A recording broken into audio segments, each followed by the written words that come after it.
लेके आए हैं इंटीग्रेशन। जैसा कि हम लोग क्लास 11th में motion in a straight line chapter पढ़ रहे थे, जिसमें अभी हमें इक्वेशन ऑफ मोशन का डेरिवेशन बाय इंटीग्रेशन मेथड करना है।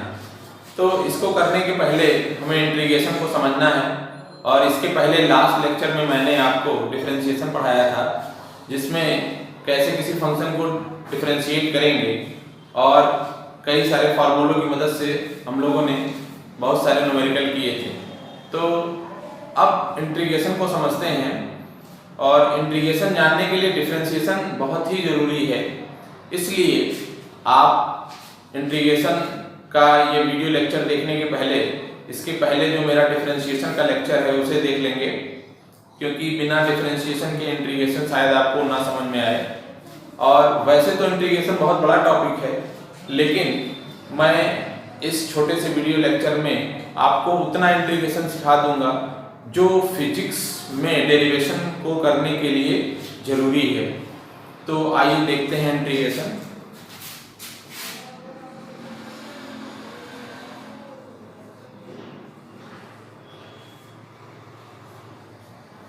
इंटीग्रेशन बेसिकली होता क्या है? तो इंटीग्रेशन मीन्स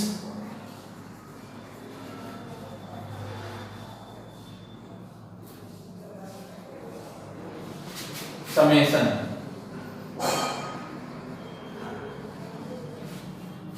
चूंकि सम मतलब होता है जोड़ना,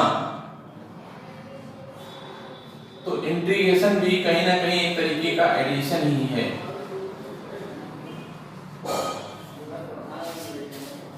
इंटीग्रेशन भी एक एडिशन ही है, जिसमें हम डिफरेंट पार्ट ऐड कर देते हैं अकॉर्डिंग टू गिवन कंडीशन।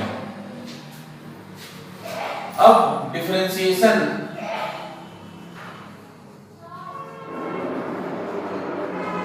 में हम लोगों ने देखा था कि अगर कोई फंक्शन f(x) को हम डिफरेंशिएट कर दें और हमें एक डेरिवेटिव मिल जाए f'(x),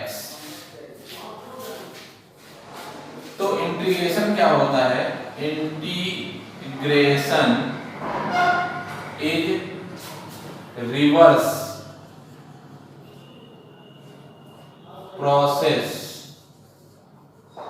ऑफ डिफरेंशिएशन।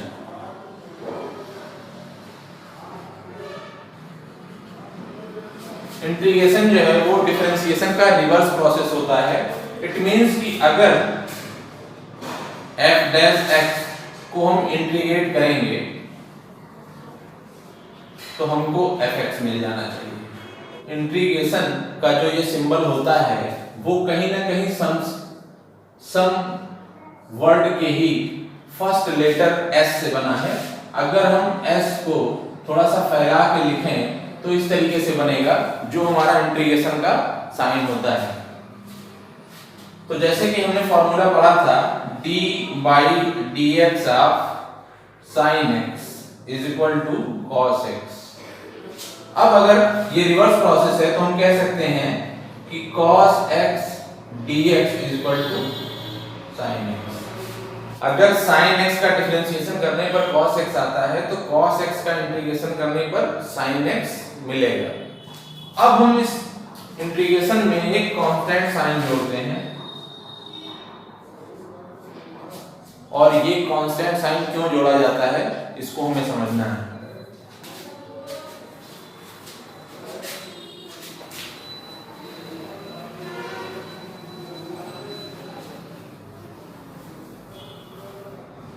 तो आइए समझते हैं कि हम इंटीग्रेशन में एक कांस्टेंट क्यों जोड़ते हैं।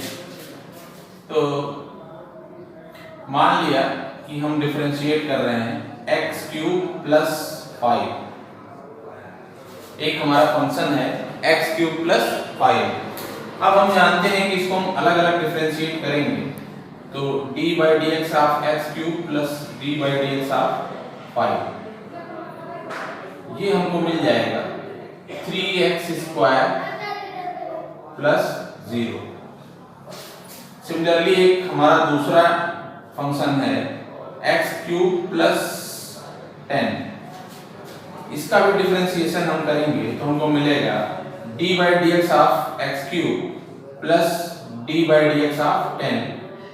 क्योंकि इसका डिफरेंशिएशन 0 हो जाएगा क्योंकि कांस्टेंट है और यहाँ का भी डिफरेंशिएशन 0 हो गया था, तो यहाँ फिर हमको मिलेगा 3x² प्लस 0। इसी तरीके से एक और अगर हम फंक्शन ले लें x³ प्लस 5000, तो इसका डिफरेंशिएशन मिलेगा 3x² और इसका डिफरेंशिएशन हो जाएगा 0। अब हमने ये कहा है कि integration is the reverse process of differentiation और हमको इंटीग्रेट करने को मिल जाता है इंटीग्रेशन 3x² dx, क्योंकि इसका डिफरेंशिएशन करने पर ये आया था, इसका डिफरेंशिएशन करने पर ये आया था और इसका डिफरेंशिएशन करने पर भी यही आया था और ये तीनों सेम थे, 3x² तीनों की वैल्यू थी। तो अब अगर हमें 3x² को इंटीग्रेट करना है तो हम क्या लिखें? हम x³ प्लस 5 लिखें या हम x³ प्लस 10 लिखें या हम x³ प्लस 5000 लिखें? हम x³ तो सेम देख रहे हैं लेकिन हम देख रहे हैं कांस्टेंट की वैल्यू चेंज हो रही, तो हम 3x² dx के इंटीग्रेशन में x³ तो सेम लिखेंगे और एक आर्बिट्रेरी कांस्टेंट c जोड़ देंगे। ये आर्बिट्रेरी कांस्टेंट c हमारा वेरिएबल है और इसकी वैल्यू कंडीशन पर डिपेंड करेगी। जब किसी क्वेश्चन में जैसी कंडीशन दी होगी तो इस c की वैल्यू निकल कर आ जाएगी। तो इस तरीके से हम देखते हैं कि अगर हमें कोई भी फंक्शन इंटीग्रेट करना है तो हम एक कांस्टेंट उसके साथ जोड़ देंगे।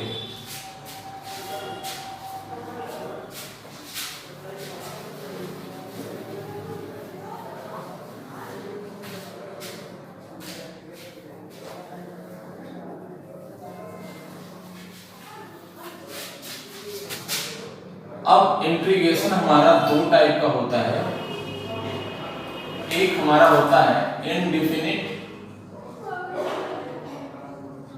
और एक हमारा होता है डिफिनिट।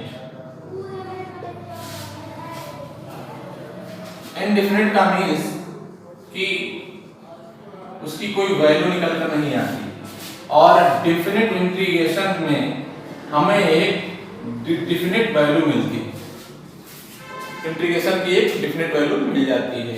और डिफिनिट इंटीग्रेशन में हमें लिमिट मालूम होती है, इसे हम कहते हैं लोअर लिमिट और ये हमारी कहलाएगी अपर लिमिट। इनडिफिनिट इंटीग्रेशन में हमको एक कांस्टेंट जोड़ना है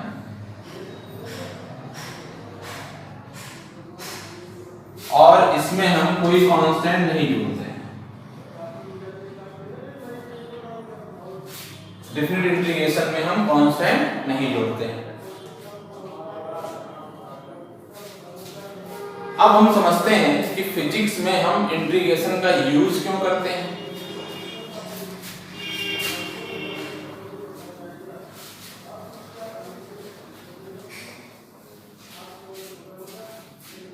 तो जैसे आपने वर्क और एनर्जी चैप्टर क्लास 9 में पढ़ा होगा, उसमें हम देखते हैं कि अगर ये कोई बॉडी है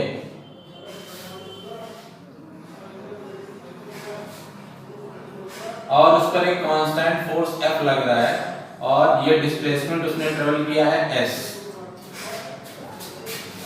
और सपोज दैट हमें इस डिस्प्लेसमेंट के दौरान कितना वर्क किया गया वो कैलकुलेट करना है।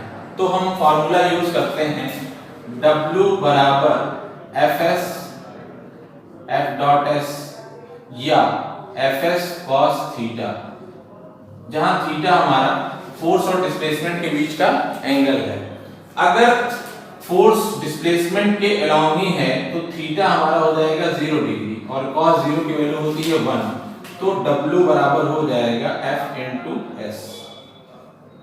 और सिमिलरली हमको फोर्स दिया रहेगा और डिस्प्लेसमेंट की वैल्यू दी होगी और हम वर्क को कैलकुलेट कर लेंगे। लेकिन यहाँ पर हम एक चीज देख रहे हैं कि ये फोर्स हमारा कांस्टेंट है,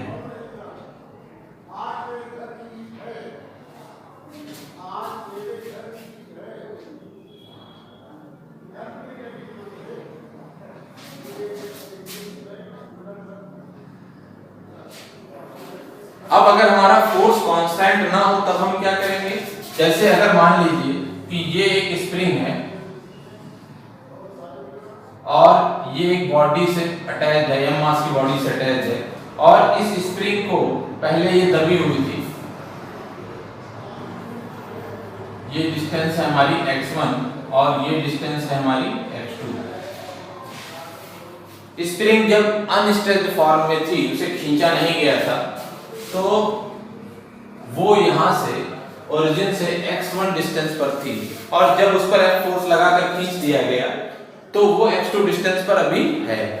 अब हम जानते हैं कि जो स्प्रिंग फोर्स होता है वो होता है F=kx, जहां k हमारा स्प्रिंग कांस्टेंट कहलाता है।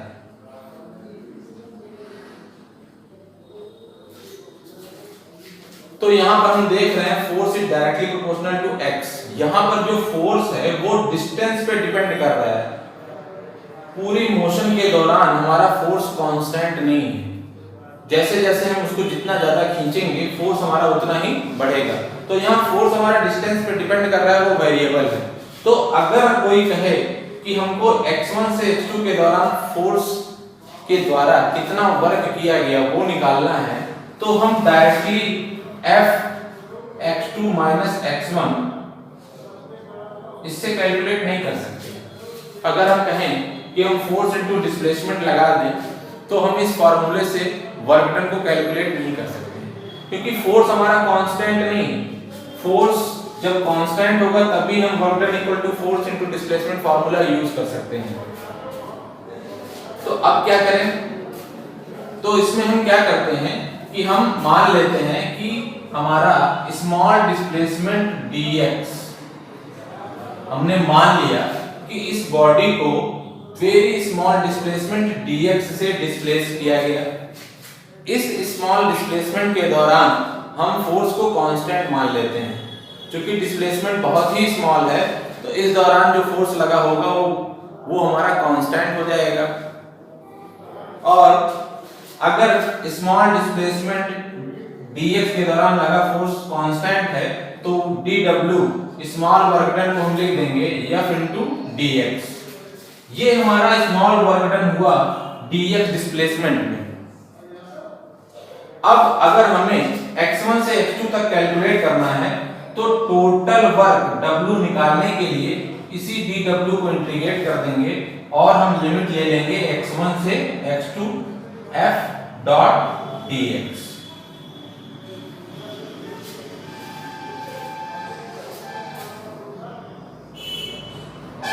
अब अगर हमारा फोर्स और डिस्प्लेसमेंट एक ही लाइन में है तो W बराबर हो जाएगा इंटीग्रेशन f(dx) x1 से x2। फिर हम फोर्स की यहाँ वैल्यू रख देंगे kx dx x1 से x2 W बराबर, और हम इस इंटीग्रेशन को कैलकुलेट कर लेंगे। और इस इंटीग्रेशन को कैलकुलेट करते ही हमको वर्क डन मिल जाएगा कि x1 पोजीशन से x2 पोजीशन के दौरान ये जो वेरिएबल फोर्स वर्क कर रहा था, इस वेरिएबल फोर्स के द्वारा किया गया कार्य कितना है। तो इस तरीके से हम देख रहे हैं कि फोर्स हमारा वेरिएबल है, इसलिए हम इसके द्वारा किया गया वर्क डायरेक्टली F(s) से कैलकुलेट नहीं कर सकते हैं। इसके लिए हमको स्मॉल वर्क निकाल करके और उसे हम डिफिनिट इंटीग्रेशन की सहायता से करेंगे। तो डिफिनिट इंटीग्रेशन की ज्योमेट्रिकल मीनिंग क्या होती है, थोड़ा सा उसको हम समझने की कोशिश करते हैं।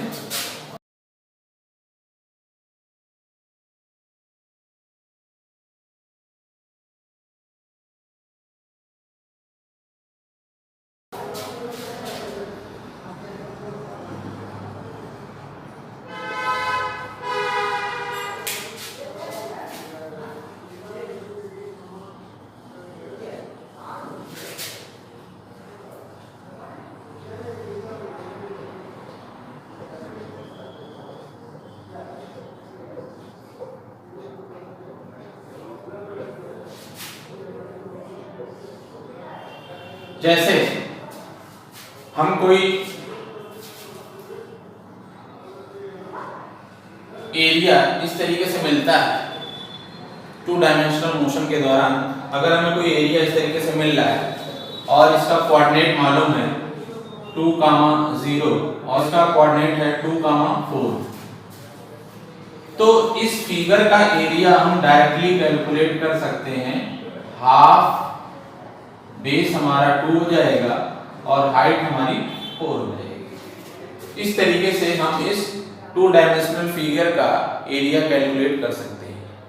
लेकिन अगर कोई एरिया हमें इस टाइप से मिल जाए जो इर्रेगुलर शेप में हो और इस ग्राफ का फंक्शन हमें मिल जाए कि ये y = fx का ग्राफ,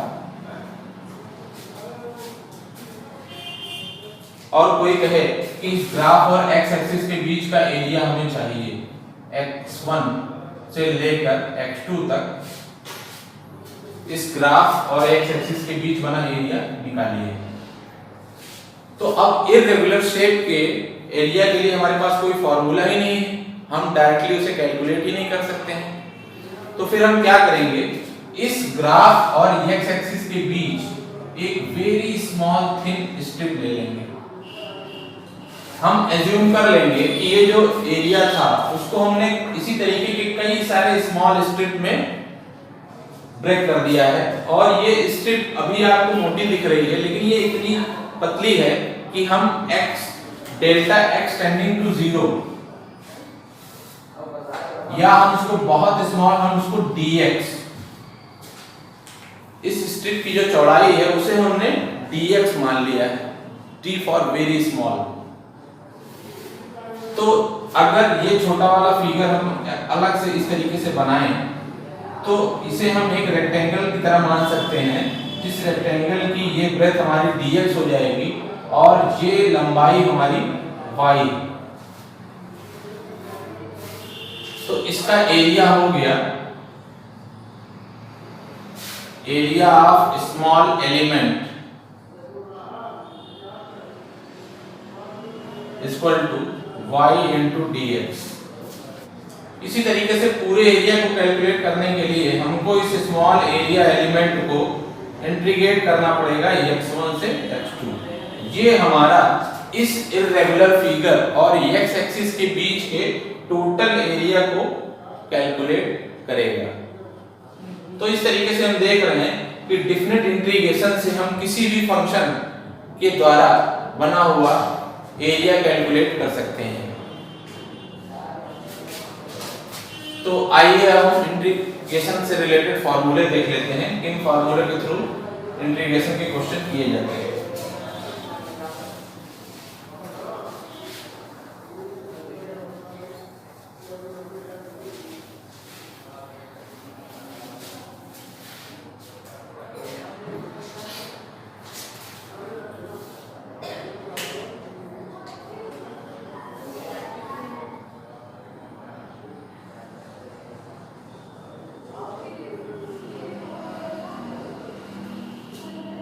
तो सबसे बेसिक फार्मूला है इंटीग्रेशन x की power n dx is equal to x to the power n plus 1 upon n plus 1 plus c। Constant हर एक इंडेफिनिट इंटीग्रेशन में जुड़ेगा। इंडेफिनिट इंटीग्रेशन का मतलब वो इंटीग्रेशन जिसमें अपर लिमिट लोअर लिमिट ना दे रखी हो, विदाउट लिमिट जो इंटीग्रेशन होगा उसे हम इंडेफिनिट इंटीग्रेशन कहेंगे। इसी तरह से एक और फार्मूला मिला x dx। अब यहाँ n की वैल्यू 1 है तो ये आ जाएगा x² 2 प्लस c। अगर सिंपली हमारे पास dx केवल है तो हम इसे 1 into dx जैसा लिख देंगे, और 1 को हम कह सकते हैं x की पावर 0, और x की पावर 0 का मतलब x की power 0 plus 1 upon 0 plus 1 plus c, that is x plus c। हम बाय डिफरेंशिएशन भी समझ सकते हैं कि चूंकि d by dx of x हमारा 1 होता है तो इंटीग्रेशन ऑफ 1 करेंगे तो हमको क्या मिलेगा, x मिलेगा। तो x का डिफरेंशिएशन 1 हुआ और 1 का इंटीग्रेशन x हो गया। तो हम एक चीज देख रहे हैं कि इसी तरह से फोर्थ फार्मूला हमारा हो गया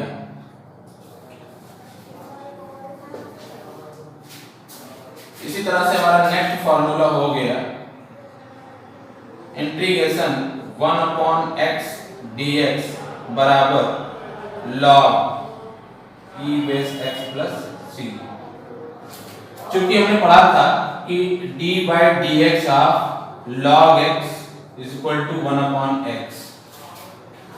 तो अगर हमें डिफरेंशिएशन के फॉर्मूले याद हैं तो उसका रिवर्स करके हम इंटीग्रेशन का फॉर्मूला लर्न कर सकते हैं।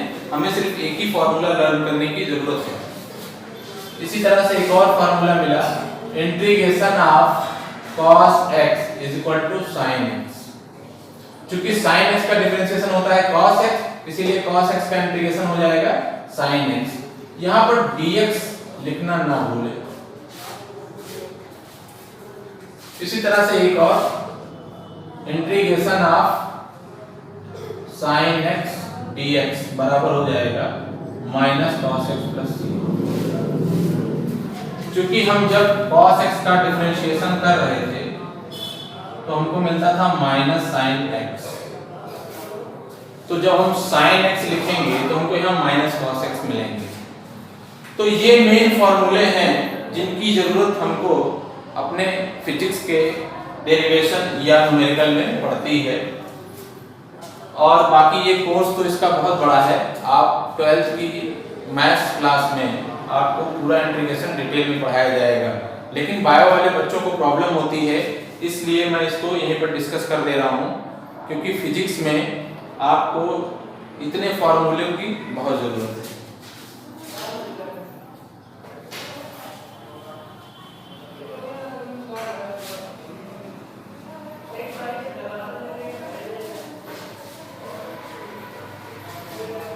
कुछ और चीजें समझ लेते हैं इंटीग्रेशन में। जैसे अगर कोई इंटीग्रेशन इस टाइप से है कि कांस्टेंट का मल्टीप्लिकेशन हो उसमें, तो क्या होगा कि कांस्टेंट हमारा इंटीग्रेशन से बाहर आ जाएगा और हम फंक्शन को इंटीग्रेट कर लेंगे।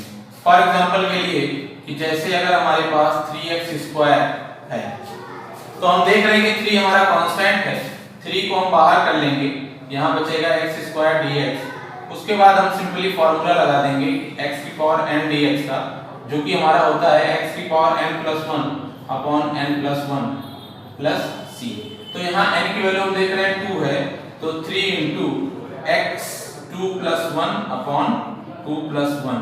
ये 3 इस 3 को कैंसिल कर देगा और इस तरीके से हमको मिल जाएगा x³ प्लस c। तो इस तरीके से अगर किसी इंटीग्रेशन में कांस्टेंट का मल्टीप्लिकेशन है तो हम कांस्टेंट को बाहर कर लेते हैं। जैसे डिफरेंशिएशन में था कि अगर मोर देन वन फंक्शन का एडिशन होगा तो इंटीग्रेशन करने के लिए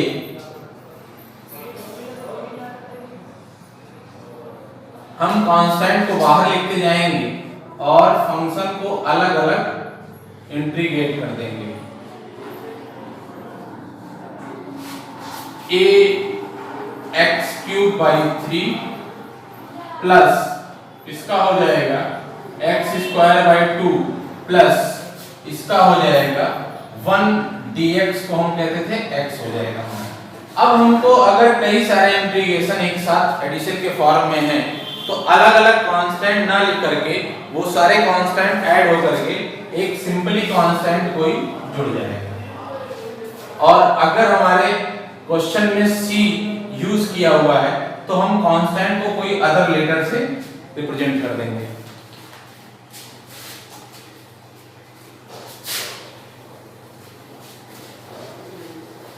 एक दो और इंटीग्रेशन समझ लेते हैं। जैसे अगर हमें इंटीग्रेशन सॉल्व करना है x की पावर 4 dx, तो ये हमारा हो जाएगा x की पावर 5 - 4 dx और इसको हम लिख देंगे x की पावर -4+1 अपॉन -4+1 प्लस c। ये हो जाएगा x की पावर -3 अपॉन -3 प्लस c।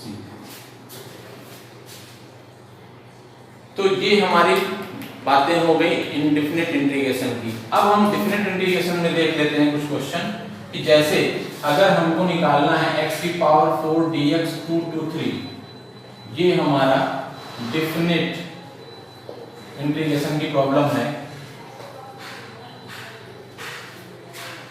तो ये हमारा इंटीग्रेशन सिंपली इनडिफिनिट इंटीग्रेशन की तरह ये हो जाएगा, x की पावर n+1 अपॉन n+1 से ये आएगा x की पावर 5/5। अभी तक का सारा रूल इनडिफिनिट इंटीग्रेशन की तरह है, बस फाइनली हमें करना क्या है कि ये हमारी है अपर लिमिट और ये हमारी कहलाती है लोअर लिमिट। एक बार जब हम किसी फंक्शन का इंटीग्रेशन निकाल लेते हैं तो यहाँ पर सबसे पहले हम इस वेरिएबल की जगह हम रखेंगे अपर लिमिट, इट मींस 3 की पावर 5/5, फिर बीच में माइनस साइन और फिर इसी वेरिएबल की जगह हम लोअर लिमिट रख देंगे, मतलब 2 की पावर 5/5। तो इस तरीके से 3 to the power 5 minus 2 to the power 5/5।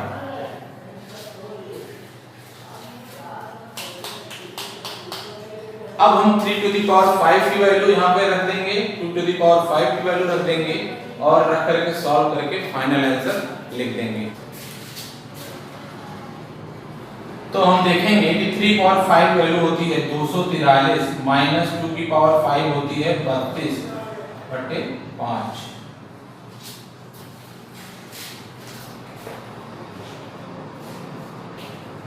इस तरह से ये इस इंटीग्रेशन डिफरेंट इंटीग्रेशन की वैल्यू ये निकल करके आ जाएगी। तो इस तरीके से हम देखते हैं कि डिफरेंट इंटीग्रेशन की एक डिफरेंट वैल्यू निकल करके आती है, जबकि इनडिफिनिट इंटीग्रेशन हमारा इनडिफिनिट वैल्यू देता है। इसमें जैसे जैसे हम x की वैल्यू रखेंगे इसका आंसर चेंज होता रहेगा।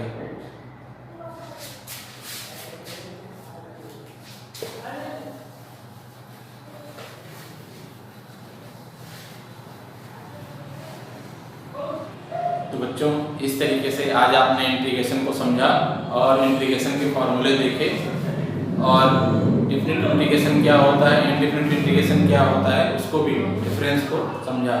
तो आप इससे रिलेटेड न्यूमेरिकल करेंगे। आज की क्लास में इतना ही रखते हैं। नेक्स्ट क्लास में हम इक्वेशन ऑफ मोशन का डेरिवेशन बाय इंटीग्रेशन मेथड करेंगे। Thanks class.